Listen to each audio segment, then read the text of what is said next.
Nagulat nga ako dito sa Joyride dahil sumisigaw nga para magpa-picture sa akin. At naumpisa na din pala nila ilatag etong fiberglass mesh na binili namin. Abay, pag nagbitak pa yan, ewan ko na lang. Dito naman sa bubong, ganito na nga ang itsura at flashing na nga lang ang kulang. Agangan tumawag si Foreman at pinapabili nga si Willie ng tile adhesive. Ito nga daw kasi yung gagamitin na pandikit para dun sa fiberglass mesh na binili namin. At hindi nga daw kasi didikit yon kapag simento nga lang ang gagamitin. Kaya bago nga kami pumunta sa bahay, bumili na nga kami. Kaso, full delivery nga ngayon dito sa kinukuhaan namin. Kaya eto nga't pinick up na nga lang namin. 10 tile adhesive nga yung kailangan. Kaya nakatatlong balik nga din si Willie dito. Ang una nga 4 na sako yung pinalagay ko sa kanya sa motor. Ang kaso binalik niya nga yung isa at baka nga daw mabiyak yung motor niya. Yan nga lang tatlo habang umaandar kami nanginginig na yung manobela niya. Hindi ko na nga din na-videohan at natatakot nga ako at baka bumaligtad kami. Pagdating naman namin dito sa bahay nakita namin na dinidiligan na nila yung mga pader. Yan nga yung ginagawa nila para nga daw mas kumapit yung simento sa pader. At dito naman sa bubong nilalatag na nga nila yung mga yero. Pati nga din yung flashing dito sa gilid nilalagay na nga din. Kaso napansin ko nga na kulay pula pala yung flashing. At hindi tuloy sila magkapantay ng kulay ng gutter. Kaya nagtanong nga kami sa gumagawa kung pwedeng patungan ng kulay pula yung gutter. Dapat nga daw isinabay namin yon habang ginagawa pa yung gutter. Ang kaso nga hindi ko talaga alam, B.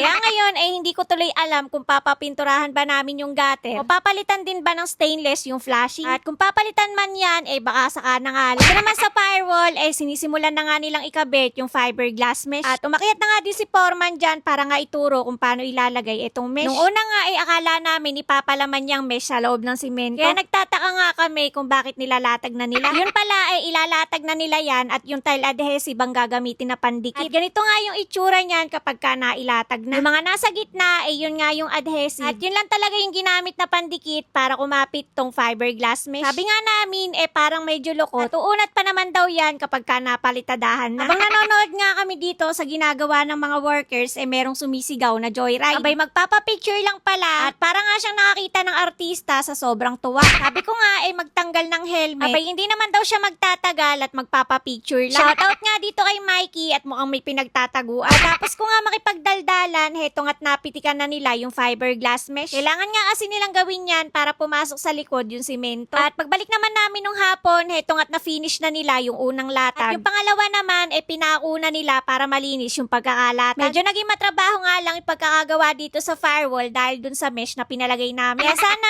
maging effective nga din siya para sulit nga din yung ginastos namin. At tatlong skilled na nga din yung gumagawa dyan dahil medyo malapad din yung firewall namin. At yung magkabila ang gilid nga baka isara nga din. Para kahit paano maganda naman tingnan dito sa bandang gilid. Kaya hanggang dito nga muna ulit yung update ko sa inyo ngayong araw. Kaya naman, wag mong kakalimutang i-follow. Bukas na lang ulit.